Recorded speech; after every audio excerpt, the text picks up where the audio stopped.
Hi guys, welcome back for another quick update on Mzansi's favorite married at first sight couples, Boitshepo and Sebenzile.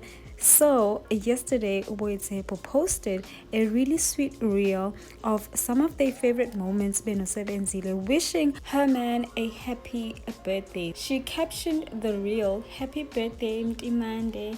As you can see, they appear to enjoy having fun together, laughing and also making memories. Boitshepo does a really good job at keeping her relationship private, but at the same time letting us know that she is indeed in love and that she is having fun in her marriage. So now I guess if uyayithemba ngempela ukuthi you can make this married at first sight marriage work, please do apply ngoba I am sure nje ama auditions avuliwe because angaze ngize kuthiwa sevaliwe. So please nje apply guys so we can see also nani ama love stories in unfolding in reality TV. But kesana, we love to see it. We love to see beautiful people being in love and being happy.